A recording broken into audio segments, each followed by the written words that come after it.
Bonjour à tous, je suis ravie de vous retrouver cette semaine dans les mardis de l'immigration. Alors aujourd'hui, j'aimerais discuter avec vous d'une question qui m'a été posée sur la chaîne YouTube du côté de Montréal. La question était donc un monsieur, je crois, qui me dit voilà, je vais bientôt arriver, je vais arriver en 2019 avec ma résidence permanente. Je suis musulman, pensez-vous que je vais avoir du mal à trouver du travail ? Alors, comment vous dire? Au Québec, au Canada, il y a une certaine ouverture d'esprit, même une très grande ouverture d'esprit, un multiculturalisme comme nulle part ailleurs, je crois. Moi, j'ai quand même pas mal voyagé, j'ai rarement vu cette ouverture et ce multiculturalisme, un vivre ensemble très fort. Et en fait, on ne va pas ne pas vous donner du travail parce que vous êtes musulman, juif, catholique, orthodoxe, protestant. Ça ne rentre pas en ligne de compte. Ce qui va rentrer en ligne de compte dans le fait de vous donner un travail, ça va d'abord être l'emploi que vous allez aller chercher. Et puis, votre capacité à faire la tâche qui vous est demandée. Je m'explique. Ici au Québec, on ne va pas vous juger spécialement sur vos diplômes, même si, bien sûr, je ne vous dis pas que ça n'a aucune importance et qu'il ne faut pas en avoir. C'est pas là mes propos. Mais en tous les cas, on va surtout vous juger sur votre savoir-faire et sur ce que vous avez déjà fait.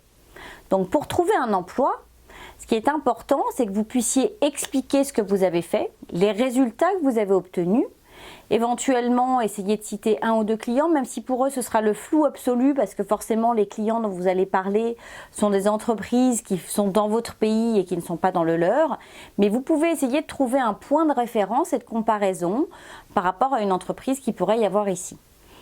Donc ça, c'est vraiment le plus important. Ensuite, il faut quand même savoir que si vous avez un poste de direction, de manager, un poste à un certain niveau, vous ne retrouverez pas forcément ce poste ici. Même si vous avez 40, 45 ans, 50 ans, il va souvent falloir repartir à zéro, repartir un peu en bas de l'échelle, donc avoir un peu d'humilité, de résilience, il faut l'accepter. Il faut l'accepter tout simplement parce qu'il vous faut cette première expérience québécoise qui est importante. Et c'est cette première expérience québécoise qui va vous ouvrir les portes par la suite. Cette première expérience québécoise, une fois que vous l'avez, et si vous prouvez en fait à votre employeur que vous avez bien les capacités et le savoir-faire dont vous avez parlé lors de l'entretien d'embauche, vous allez voir que vous allez très vite évoluer dans l'entreprise.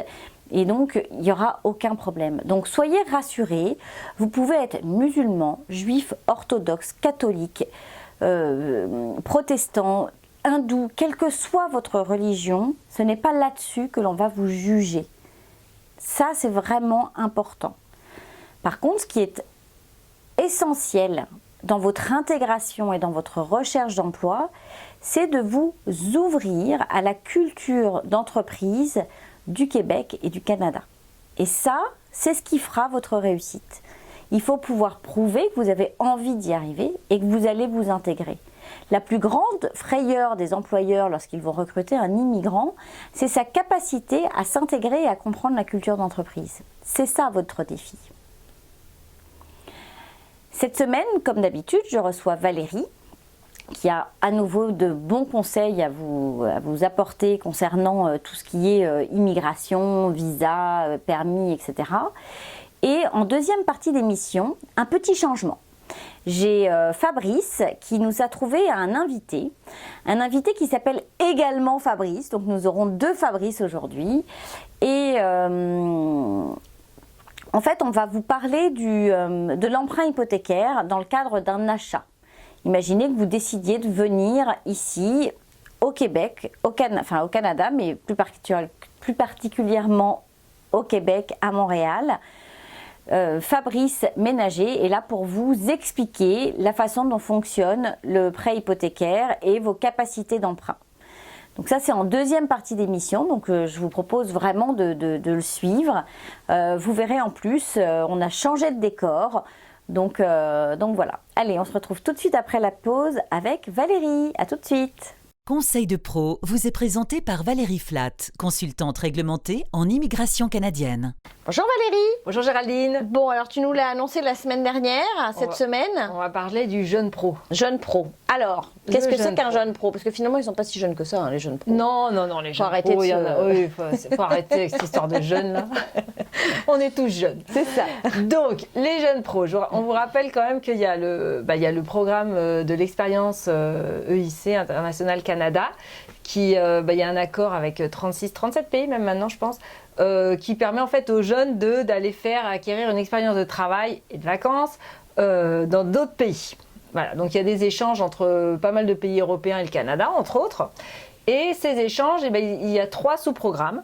Donc il y a le travail-vacances, le PVT, le programme des vacances-travail, tourisme et tout ce qu'on veut là. Et puis il y a le stage coop, quand on est stagiaire et qu'on a trouvé un stage, et le jeune pro. Alors vous les Français, vous avez la chance que vous avez les 3 programmes. Donc ça puis en plus c'est valide 2 ans. Jusqu'à 2 ans d'expérience au Canada. Donc là, vous avez, comme on en parlait la semaine dernière, le temps de faire le programme de l'expérience québécoise parce que vous aurez acquis rapidement vos 12 mois d'expérience de travail. Il faut avoir suivi l'émission de la semaine dernière pour comprendre ce qu'on vient de dire, mais allez réécouter. Hein. Oui, ça va être un must. C'est un prérequis. C'est ça. C'est un prérequis pour écouter cette émission. C'est ça. Donc, le jeune pro, en fait, vous êtes jeune quand même. Vous êtes beau et jeune et vous avez moins de 36 ans, donc avant votre 36e anniversaire. 36 ans, beau et jeune, jusqu'à 36 ans, les gars. Voilà, après, ça commence à se dégrader. Non, reste jeune. Et donc, du coup, jusqu'à la veille de votre 36e anniversaire, vous pouvez encore faire la demande. Donc, n'hésitez pas, tout n'est pas perdu. J'en ai un et c'était genre 1 mois avant, hop, il l'a eu. C'est génial. C'est bien, ça c'est bien. Et puis en général, à 35 ans, 36 ans, on est d'accord qu'on a une famille, enfin pas tous, mais ça peut arriver qu'on ait une famille et des enfants. Oui, puis ils ont déjà une belle expérience de travail, donc ils trouvent généralement un bon job. Donc on dit jeune pro, mais bon, allez, il y a de la bouteille quand même. Oui, il y en a qui ont de la bouteille. Donc du coup, essayez de vous trouver un employeur au Canada. Au Canada, je ne parle même pas du Québec. Bon, après ça, si vous voulez faire l'expérience le programme de l'expérience québécoise dont on a parlé la semaine dernière, il vaut mieux trouver au Québec. Parce que si vous allez dans une autre province, c'est moins flexible. C'est-à-dire que là, il va falloir vraiment que vous travaillez 12 mois dans une catégorie de travail 0A ou B de façon continue. D'accord. En tant que salarié. Dans l'autre province. Dans les autres provinces. Il n'y a que le Québec qui est assez flexible finalement. C'est ça. Dans les autres provinces, pour pouvoir profiter du programme de l'expérience canadienne, parce qu'il y a aussi le programme de l'expérience canadienne, là c'est beaucoup plus restrictif. On reste en 0A ou B. On reste dans 0A ou B, il faut que ce soit 12 mois avec le même employeur, sans interruption. Donc, faut y aller. C'est ça. Donc, c'est moins flexible qu'au Québec. C'est beaucoup moins flexible. Donc, mais par contre, si vous trouvez un employeur au Québec, là c'est tout bénef. On peut trouver un emploi en tant que jeune pro de l'extérieur. Écoutez, il y en a qui arrivent. Il y en a qui arrivent assez facilement. Quels sont les arguments à donner à un employeur? Tu as une idée un peu de... En fait, l'argument le plus simple, c'est que vous allez obtenir en 1 mois un permis de travail. Qui est quand même relativement facile, rapide on va dire, et l'employeur va devoir faire une petite démarche en ligne qui prend une demi-heure, on va dire, et il va devoir payer $230 pour pouvoir inscrire, mais de toute manière l'employeur est obligé de le faire, que ce soit, il doit déclarer quelque part qu'il y a un emploi qu'il veut donner à quelqu'un. Et on est d'accord qu'il n'a pas besoin de faire l'étude de marché Il n'a pas besoin de faire l'étude, pardon. Il n'a pas besoin de faire l'étude, vous en êtes exempté. Et en plus, c'est rapide. Enfin, moi, je vois les employeurs, généralement, à qui j'ai au téléphone, je leur donne 2-3 petits trucs pour y arriver. Ça prend une demi-heure, c'est vraiment rapide. Donc, ils le font, ça leur coûte $230. Je ne vous cache pas que parfois, les $230, on vous le fait passer la petite enveloppe par la suite. Donc, ça, c'est à négocier. À négocier en même temps. En même temps, si vous avez 12 mois de travail assurés, ça vaut le coup de payer les $230 et puis que l'employeur aille faire la petite démarche pour vous. Et il vous obtient un numéro d'emploi que vous allez mettre dans votre soumission de demande de permis de travail. Donc en fait, vous, quand vous allez faire votre demande de permis, donc déjà vous rentrez sur le site de Expérience Internationale Canada, qui est sur le site de CIC aussi. Vous allez voir travailler en tant que jeune vacances-travail. Donc CIC, c'est le site du gouvernement du Canada pour immigrés. Fédéral, parce que là, tous ces programmes, c'est ça, le programme Jeune Pro, c'est fédéral. Pour toutes les provinces. Donc là, vous allez pouvoir rentrer votre profil. C'est encore un espèce de bassin où vous rentrez votre profil. Donc normalement, pour les PVTistes, c'est un tirage au sort. Vous vous rappelez, on avait parlé que c'est une loterie. Donc là, ça peut prendre du temps, voire vous n'êtes jamais pris. Par contre, les jeunes pros, vous êtes dans le même bassin, mais vous avez indiqué que vous aviez un employeur qui vous attendait. Et vous avez même votre numéro d'emploi. C'est génial. Et du coup, le système, il vous sort automatiquement du et ça bassin. va très vite. Que sous 24 heures, vous recevez la petite lettre d'invitation. Et au bout d'un mois, c'est bon, vous avez votre job. Voilà, vous êtes prêt à partir. C'est-à-dire qu'à partir du moment où vous avez mis en place la relation avec l'employeur, vous avez signé un contrat et puis l'employeur a fait la démarche. Ça marche pour des gens qui sont déjà ici aussi qui ont fait un stage, par exemple, ils peuvent passer en jeune pro Alors oui, il y a 2 tremplins possibles. C'est juste pour ceux qui ont fait stage coop et jeune pro, ils peuvent repivoter sur autre chose. Par contre, ceux qui ont fait le PVT, malheureusement, c'est fini. Oui, c'est ça. Eux, ils peuvent pas renouveler, passer en jeune pro. Ils peuvent pas faire autre chose. Donc, mais je suis en vacances ici, je trouve un employeur, j'arrive à lui vendre le fait que on a dit la semaine dernière qu'il fallait surtout pas faire ça, il y a 15 jours. Mais si vous pouvez venir en voyage de prospection pour essayer de trouver un employeur qui va bien vouloir faire les démarches pour vous. Et puis un mois après, quelque part. Et puis vous repartez en France, vous attendez, puis un mois après, vous avez votre permis. Ah, ça, c'est... Non, mais le jeune pro, c'est vrai que c'est génial. Ah non, mais ça, il y en a plein des gens qui veulent arriver entre 18 et 36 ans, moins un jour, c'est ça ouais. Et puis c'est pas grave si vous avez vos 36, enfin vous fêtez votre 36e anniversaire pendant le processus. L'important, c'est d'avoir été pris avant votre 36e d'avoir son numéro donné par l'employeur et avoir été pris dans le bassin du programme EIC avant votre 36e anniversaire. Une fois qu'on vous a envoyé votre lettre d'invitation, vous êtes tranquille. Même si vous avez vos 36 ans passé, c'est bon. passé. Donc faites-le, parce qu'il y a vraiment des employeurs qui recherchent des gens qui ont déjà de la bouteille, comme tu disais, qui ont de l'expérience. Le tout, c'est que peut-être, oui, effectivement, il va falloir faire un petit voyage de prospection, venir rencontrer les employeurs sur place pour venir les motiver aussi, leur vendre un petit peu le programme, leur expliquer comment ça marche. Et puis après ça, vous êtes là quand même jusqu'à 2 ans. Donc l'employeur, ça peut être intéressant pour lui de se dire, je le prends, je le forme. C'est un visa fermé. C'est un visa fermé, le jeune pro. Et puis par contre, après ça, ça vous enclenche. Déjà, votre épouse, si c'est un travail 0 A ou B, votre conjoint ou conjointe peut obtenir un permis de travail ouvert. Ça, c'est génial. Et sachant que le premier des deux qui obtient 12 mois d'expérience de travail enclenche tout de suite la résidence permanente. Donc je veux dire, le jeune pro, c'est quand même, faut pas l'oublier. Vous êtes jeune, vous êtes beau, vous avez de l'expérience, vous avez entre 18 et 36 ans. C'est la clé de la réussite. Allez-y, c'est ça. Voilà. C'est tout ce que j'ai à dire cette semaine. On y va, jeune pro. Allez-y les jeunes. Allez-y les jeunes. Écoutez les vieilles. Et regardez bien sur le site toute l'information pour s'inscrire. C'est vraiment simple. Là pour le coup c'est facile, l'inscription en ligne. Faites-le et donnez-vous les moyens de réussir. Les moyens de réussir. Voilà. Bon, par contre, vous avez dépassé les 36 ans, faut passer à autre chose, mais il y a d'autres solutions. Il y a d'autres solutions. On en parle. On en reparle. Voilà. Allez, à la semaine prochaine. La parenthèse immobilière vous est présentée par Fabrice Wolzenlogel. Bonjour Fabrice. Bonjour Géraldine. Bonjour Fabrice. Bonjour Géraldine. Et bonjour Fabrice. Et bonjour Fabrice. Voilà, vous l'avez marqué, de Fabrice aujourd'hui. Alors écoute, merci de participer au Mardi de l'immigration. Et puis, écoute Fabrice, si tu peux nous présenter Fabrice. Géraldine, je voulais inviter Fabrice et je voulais qu'il nous parle de son métier dans le cadre de la parenthèse immobilière, parce que Fabrice est courtier hypothécaire. Donc Fabrice, entre guillemets, nous amène des solutions pour nos clients pour financer des biens. Voilà. Et on a souvent la demande. On a souvent la demande de gens qui nous disent moi je serais bienvenu, j'aurais bien acheté tout de suite, mais je sais pas si c'est possible, je sais pas comment ça marche. Donc on le répète, il est toujours préférable de louer la première année, il est toujours préférable de s'inscrire dans une location, mais Fabrice va nous parler de ce qui est possible ou pas et dans quelles conditions on peut le faire pour financer un bien immobilier. Super. Alors, j'ai quand même une petite question avant qu'on attaque sur les prêts hypothécaires. Toi, tu as également immigré de France. Oui. Ça fait combien de temps que tu es là ? Avant toute chose, merci Géraldine, merci Fabrice. Ça fait déjà 15 ans que j'ai immigré, c'était en 2003. D'accord. Donc je suis passé par toutes les étapes depuis la France, toutes les étapes comme nos auditeurs, à savoir le certificat de sélection, l'immigration ici, certains c'est le permis de travail, d'autres c'est ensuite passer avec la résidence permanente, l'acquisition d'un bien, etc. Donc toutes les étapes, je les ai à peu près vues. D'accord, donc tu t'y connais plutôt bien, tu es plutôt calé. Et est-ce que tu pourrais nous expliquer, avant que Fabrice te pose quelques questions, qu'est-ce qu'est un courtier hypothécaire? À quoi tu sers, entre guillemets? Je m'amuse souvent à dire que le courtier hypothécaire, c'est quelqu'un qui réalise les rêves des gens. Il sert à démystifier un petit peu le milieu de la finance immobilière, qui est assez compliqué. C'est vraiment du financement immobilier en lien avec des prêteurs institutionnels, des grandes banques, mais également des prêteurs non conventionnels qui vont aller là où les banques traditionnelles ne vont pas.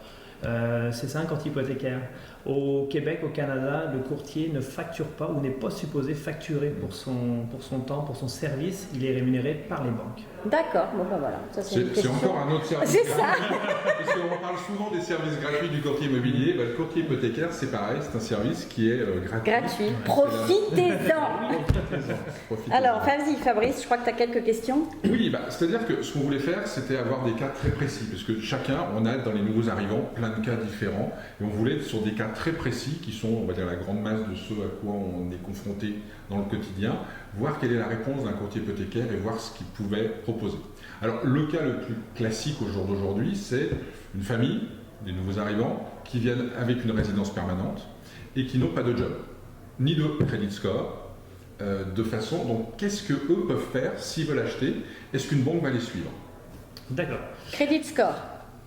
Qu'est-ce que le credit score? On va déjà parler du credit score, que les gens comprennent après. Effectivement, le credit score ou le pointage de crédit, en fait, c'est quelque chose qui est décerné par Equifax. Equifax, c'est un organisme nord-américain, qui est présent aux États-Unis, me semble au Mexique, je ne suis pas sûr, et au Canada. C'est très pratique pour les établissements de crédit parce que ça va permettre de savoir quelles sont vos habitudes, comment vous payez vos créanciers. Donc il y a un certain nombre de bons usages à connaître et c'est ce qui va vous donner une note qui va de 350 à 960, la moyenne au Canada étant de 680. Alors idéalement on essaie d'avoir du 700, 750, parfois 800. C'est votre empreinte digitale du crédit, c'est vraiment vraiment important. Donc là un bon conseiller, un bon courtier va vous donner tous les trucs pour bien façonner votre bureau de crédit et être certain d'être éligible à tous les emprunts, que ce soit dans le domaine de l'immobilier ou que ce soit pour un prêt automobile ou un prêt à la consommation. Le crédit bureau, le bureau de crédit, lui, est étudié de près. D'accord, donc, vas-y, je peux répondre. Nouveaux arrivants, résidence permanente, sans job et avec pas de credit score, du moins actif. D'accord. C'est sûr que le nouvel arrivant, qui est donc résident permanent, il a obtenu tous ses sésames, tous ses statuts pour pouvoir vivre ici au Québec, à part celui de pouvoir voter. S'il n'a pas de travail, s'il n'a pas de bureau de crédit, il va être considéré un petit peu comme un investisseur étranger. On va lui demander de mettre 35% de mise de fonds. C'est le delta de sécurité du créancier. Lui, il ne sait pas comment vous allez gagner 50 000 $ par année, 100 000 $, 150 000 à deux. Alors lui, il dit, bon, si vous mettez 35% de mise de fonds, si vous avez un petit peu d'actifs, là il va être enclin à vous prêter. Puis attention, c'est pas toutes les banques, ça prend un peu de négociation. 35% c'est effectivement le minimum, mais d'autres banques vont vous demander 50% de mise de fonds pour cette catégorie de personnes sans emploi, sans bureau de crédit. D'accord. Et même cas de figure, si la personne a un emploi, enfin si l'un des deux ou les deux ont un emploi, c'est-à-dire qu'ils n'ont pas forcément déjà commencé, mais ils ont un contrat de travail avec un salaire annoncé, chose claire, est-ce que ça change la donne? Est-ce que ça change la visibilité? D'accord. Énormément. La SCHL, la Société canadienne d'hypothèque et de logement, est là pour garantir l'accès au plus grand nombre d'accès à la propriété et puis un petit peu à forcer les banques à prêter de l'argent. Alors là-dessus, le nouvel arrivant est très bien traité. S'il a effectivement un poste permanent, c'est-à-dire qu'il n'a plus de période de probation, de période d'essai, après 3 mois, sous toute réserve, avec 5 à 10% de mise de fonds, si le dossier est bon, on devrait pouvoir lui prêter. Après 12 mois d'emploi, il est dans les meubles, il n'y a pas de problème, mais par contre, s'il n'a pas commencé à travailler mais qu'il a son document, il vaut mieux quand même qu'il ait au moins travaillé pendant 3 mois. Oui, il faut qu'il ait travaillé pendant 3 mois, il ne faut plus qu'il y ait de période de probation. La banque veut juste être sûre, il a l'air d'être bien parti, il est à l'emploi, il gagne 40 000, 80 000 par année, c'est bon, il est parti. D'accord, donc il ne peut pas arriver une semaine après, acheter sa maison, là il faudra qu'il mette 35 à 50% d'apport. C'est ça. D'accord. Cette personne-là, ça va être un petit peu compliqué. Il va falloir effectivement qu'il mette une plus grosse mise de fonds. Donc ça vaut le coup d'attendre entre guillemets 2-3 mois et C'est ça. justement, comme on l'a dit souvent, aller en location quelques mois et ensuite vous aurez des bien meilleures, dans ce cas-là en tout cas, conditions de financement. Ou alors est-ce qu'ils peuvent renégocier son financement au bout de 3, 4, 5, 6 mois ou ça se fait pas trop? C'est une excellente question, Géraldine. Il y a quelques personnes qui ont la chance d'arriver de l'étranger avec beaucoup de moyens, qui techniquement sont capables même de la payer comptant, leur maison. Mais par contre, ça les ennuie. Mettons qu'ils ont 300 000 à 400 000 €, ils peuvent s'acheter une maison ici. J'ai déjà vu des scénarios, on l'a fait plusieurs fois, où les gens l'ont payé comptant, leur acquisition. Et le temps de se trouver un emploi, etc. Et 6 mois plus tard, 1 an plus tard, on les refinance très facilement, on retire l'équité, on leur redonne leur argent. Puis après ça, ils partent sur d'autres projets. Mais ça, c'est quelque chose qui peut se faire pour les gens les plus Aisés, fortunés ou c'est aisés ça. de moi. Voilà. D'accord, ok. Donc bon, sur la RP, c'est relativement clair, on voit donc où on peut aller et comment C'est on ça. peut aller. Qu'advient-il de nouveaux arrivants qui viennent en PVT? Est-ce que en PVT, souvent les gens viennent en se disant j'attaque PVT, puis après je vais rester, je vais me développer ici. Est-ce qu'ils auraient la capacité de faire appel aux banques pour se financer? Le PVT, ça va être la catégorie la plus difficile parce que c'est un permis qui est très restreint. Il est obligé de rester avec son employeur. Si jamais l'employeur décide que ça ne marche pas avec cet employé-là, il n'a pas le choix, il faut qu'il reparte au pays. Il ne peut pas dire je suis dans le marketing, la communication, ça ne marche pas avec mon employeur, puis 3 mois plus tard, je vais aller voir le voisin pour me faire embaucher. Alors, excuse-moi, mais il me semble que le PVT c'est un visa de travail ouvert. Le permis, on Le parle bien du PVT. permis Vacances, vacances. tourisme. Donc, Ouais. donc ils peuvent travailler où ils veulent, mais Ah oui, non. Lorsqu'ils ont leur permis, ils peuvent aller où ils veulent. où ils veulent. C'est Mais ça. lorsqu'ensuite, communication ABC dit c'est bon, je vous embauche à Montréal. C'est communication Ah oui, là, oui. ABC qui va mettre son sceau sur ce visa-là et il n'a pas le choix. La personne D'accord. qui vient ici doit travailler pour communication ABC. ABC pendant D'accord. 2 ans. Si ça se passe pas mal au bout de 3 mois, il n'y a pas de plan B. Plan B, ça n'a pas marché, vous êtes invité à repartir. À moins qu'il y ait un élément d'immigration, de loi que je ne connais pas au moment où on se parle, mais c'était l'impression que j'avais. Peut-être à vérifier, mais c'est vraiment la façon dont les banques semblent Réagir travailler aujourd'hui par rapport au permis de vacances. au risque que ça représente. Permis de vacances et etc. puis permis de travail fermé aussi, alors peut-être aussi. Quand tu as un permis de travail fermé et que tu dois travailler que pour une société, pour une durée déterminée de 1 an ou 2 ans, c'est le même cas? Alors, je supposerais, et ça mériterait un appel à l'assureur, la SCHL, General sur Canada Guarantee, et puis nos prêteurs de vérifier. Et je crois aussi que pour le permis fermé, ça serait la même logique. C'est ça. Là où il n'y a pas de problème, c'est quelqu'un qui va avoir un permis de travail pour 2 ans, renouvelable 2 ans. Il arrive ici en notant qu'il trouve un emploi et puis qu'il rentre dans ce fameux 3 mois de période d'essai. Encore une fois, on préfère le 12 mois. Normalement, c'est 12 mois au même emploi. Ça, c'est la règle. Et c'est la règle d'ailleurs pour un Canadien. 12 mois, salarié ça d'une sécurise. entreprise, là il rentre, il a accès à tous les Il a critères. accès à tous les critères. C'est juste que quand le dossier est bon, après ça, avec nos prêteurs, on peut discuter. Il y a des exceptions. Voilà. D'accord. Donc D'accord. après, c'est du cas par cas, c'est le dossier qui fait. Alors justement, peut-être rebondir avant de parler d'autres cas, on parle du dossier. Ouais. Mais Oui. tu as besoin de quoi dans un dossier quand des nouveaux arrivants arrivent pour, entre guillemets, étayer leur dossier, essayer de convaincre un prêteur que ce sont des gens sérieux? Qu'est-ce Ok. que tu leur demandes? Évidemment, le plus important, c'est l'identité des personnes. Donc, on commence par copie de passeport, permis de visa ou de résidence permanente, pour ceux qui sont rentrés via ce critère-là. Puis rapidement, on va aller dans des documents plus comme lettre de référence bancaire. On va demander à une banque, si les gens viennent d'Europe, leur institution bancaire, qu'ils aient une belle lettre de référence bancaire qui dit depuis combien de temps ils sont à affaire avec eux, est-ce que leurs habitudes de crédit étaient bonnes, etc. etc. On va leur demander si des gens se justifient de leur situation ici, ils justifient les revenus qu'ils faisaient en France. On va demander les bilans de l'entreprise pour un chef d'entreprise. On va D'accord. demander ok, très bien, vous avez une belle entreprise en France. Quels étaient les bilans, les revenus, D'accord. donc les revenus de l'entreprise, les revenus de l'individu. Ces feuilles d'impôt. La mise de fonds évidemment. D'accord. Donc là, c'est les états de compte, de placement. Ok. Si on vient juste de vendre la maison, la CANAF, qui lutte contre le blanchiment d'argent, en lien avec le gouvernement, va demander de prouver d'où vient ce 300 000 euros. Donc là, on va demander les preuves de vente de la propriété, D'accord. acte notarié, copie d'acte notarié. Comme ça, on est capable de retracer le mouvement financier, D'accord. les flux financiers, et puis Normal. sécuriser que tout ça arrive Ça de t'arrive. façon adéquate. On entend aussi souvent quelque chose, c'est il faut que les fonds soient là au Canada depuis 60 jours, 90 jours, etc. Que les institutions bancaires demandent ça pour décaisser entre guillemets un prêt hypothécaire. C'est une réalité, ça? Comment ça fonctionne? Alors c'est une réalité, mais c'est sûr que ça se fait en plusieurs temps. Si par exemple vous venez à l'automne signer une promesse d'achat, on ne vous demandera pas nécessairement dans les 10 jours d'avoir déjà transféré l'argent ici. On va vous demander preuve d'identité, on va vous demander avez-vous votre argent en Europe par exemple, et puis c'est plus tard dans le processus qu'on va vous inviter à transférer les fonds et à les amener sur une banque canadienne pour être certain de bien pouvoir acter la transaction. D'accord. Mais c'est Okay. logique. Donc il faut que les fonds soient là au moment de la transaction. Oui, Donc les délais et tout. Tout à fait. Dans 10 jours ou 15 jours alloués au financement, il va y avoir des exceptions. On comprendra que l'argent n'est pas nécessairement transféré tout de suite parce que la transaction peut avoir lieu en juin l'année prochaine. D'accord. D'accord. Parfait. Autre cas, on aborde un autre cas, donc Vas-y. passons à quelque chose qui est assez répandu de plus en plus, c'est le visa d'études. C'est-à-dire des gens qui viennent avec un visa d'études pour l'un, et puis donc le conjoint ou la conjointe a un visa de travail ouvert, et a un job ou pas de job. Est-ce que là ça change les choses, ou est-ce qu'on reste toujours dans le même cadre il faut avoir trouvé un job, il faut avoir fait 3 mois de travail, etc. C'est toujours la même chose. Hein. Qu'est-ce qui détermine un bon emprunteur hypothécaire aux yeux de la banque? C'est sa capacité à réunir 5% de mise de fonds, normalement 10%, puis c'est sa capacité mensuellement à faire face à ses obligations de crédit et autres. Alors c'est sûr que c'est correct qu'on soit sur un permis d'étudiant qui se transforme en un permis de travail, ou quelqu'un qui est sur permis d'étudiant, l'autre est sur permis de travail, en notant que derrière on a un poste permanent, on a passé cette période d'essai, ça fait plusieurs mois qu'on travaille pour cette entreprise-là, idéalement 12 mois.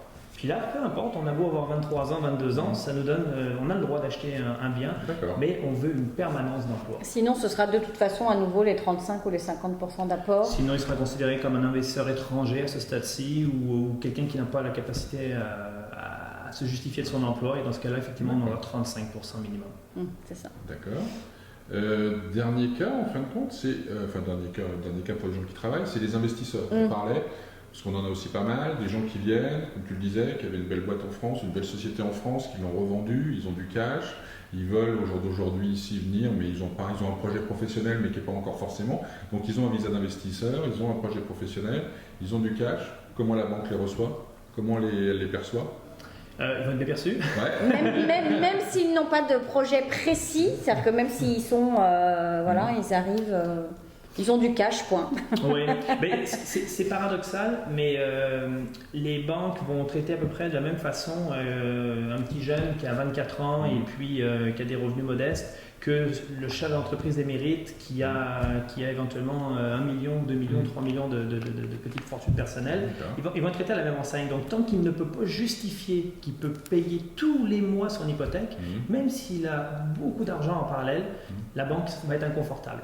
Donc on revient au principe du 35% de mise de fonds, la catégorie investisseur étranger, nouvel arrivant sans emploi, et il passe par ce processus de mettre 35% minimum. D'accord. Et si l'investisseur a créé une filiale de son entreprise française, étrangère, ici, est-ce que c'est pareil, ou là la donne est différente parce que quelque part il a créé une filiale, donc il va, même s'il n'a pas encore eu une première année complète de bilan, est-ce que la banque va quand même...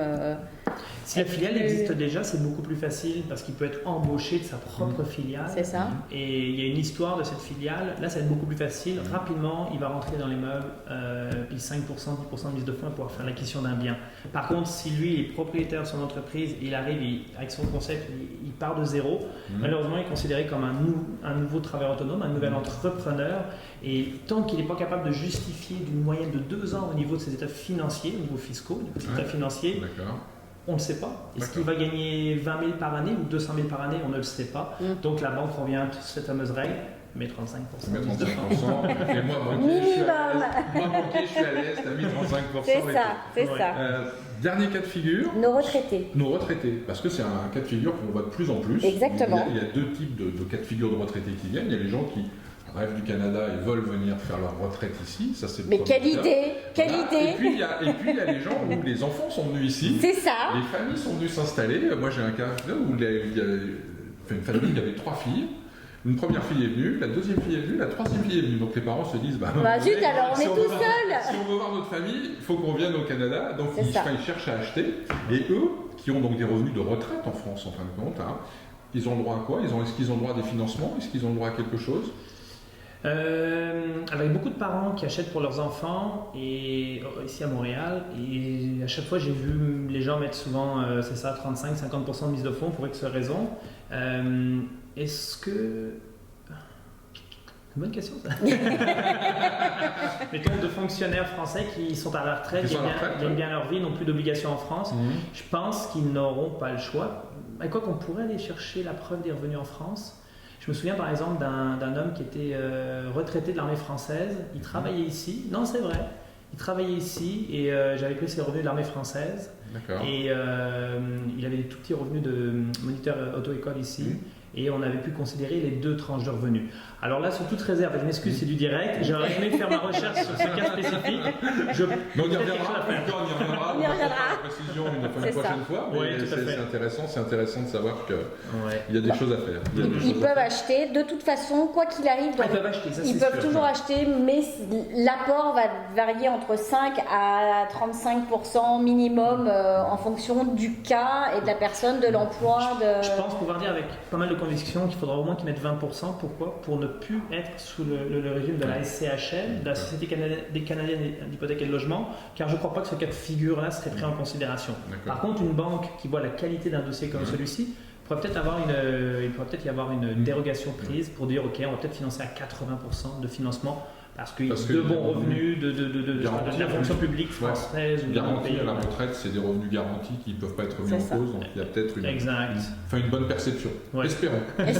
Voilà, t'es là, t'es le chef d'orchestre de tout ça, de toute façon. Donc vous l'avez bien compris, vous avez l'agent immobilier Fabrice et le courtier hypothécaire Fabrice. C'est pas compliqué, Fabrice et Fabrice. Voilà. On s'appelle pas du tout par exemple. Bon, très bien. Est-ce que, je sais pas, tu as d'autres choses un peu à nous ajouter, à nous expliquer qui pourraient être importantes ? Tu sembles... Non, mais simplement que c'est un magnifique projet. C'est important, la qualification hypothécaire, c'est le terme qu'on lui donne ici, la préqualification. C'est vrai que c'est un processus qui est très important parce que sinon, on ne sait pas vraiment comment vont s'articuler les différentes étapes d'un achat immobilier. Donc, rencontrez un courtier hypothécaire ou si vous avez déjà des contacts avec une banque, mais vous devez rencontrer un professionnel. Faites-vous préqualifier, ça va vous déterminer votre capacité d'emprunt. Est-ce qu'on peut acheter pour 400 000, 800 000, 1,2 million ? Vous allez avoir également toutes les étapes reliées au processus d'achat. On n'est pas des fiscalistes, mais on va vous donner aussi des conseils reliés là-dessus ou vous référer à des fiscalistes, dépendamment est-ce qu'il y aura gain en capital, pas gain en capital et tout ça, quelles sont les conséquences pour vous dans le futur. Et puis c'est ça, c'est de savoir, il y a une multitude de produits. Est-ce qu'on prend un produit fixe, est-ce qu'on prend un produit variable, est-ce qu'on prend un produit combo, est-ce qu'on prend avec une marge de crédit hypothécaire. C'est complexe, la finance immobilière, donc c'est important d'être bien qualifié, d'avoir une belle rencontre. Ça peut se faire à distance pour les gens qui ont un projet, qui ont besoin d'être aidés. Ça peut se faire à distance par Skype où on prend un rendez-vous et puis on va essayer d'éclairer les gens qui veulent plus d'informations. C'est ça. Et on est d'accord que d'une institution à une autre, les réactions ne vont pas forcément être toujours les mêmes. C'est-à-dire que toi, parce que c'est vrai que tu dis vous pouvez passer directement par la banque, mais l'intérêt peut-être de passer par une personne comme toi, outre le fait que ce soit gratuit, c'est peut-être aussi intéressant parce que tu es multicarte entre guillemets, tu peux interroger plusieurs et donc c'est peut-être plus facile. J'essaie pas de te survendre, ni que tu te survendes, mais voilà, c'est vrai que je pense que ce côté multicarte a peut-être un intérêt quand même.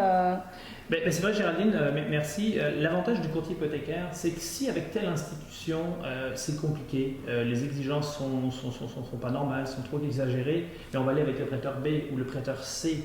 Puis on va également, il y a une chose, on en a parlé au début, c'est le bureau de crédit.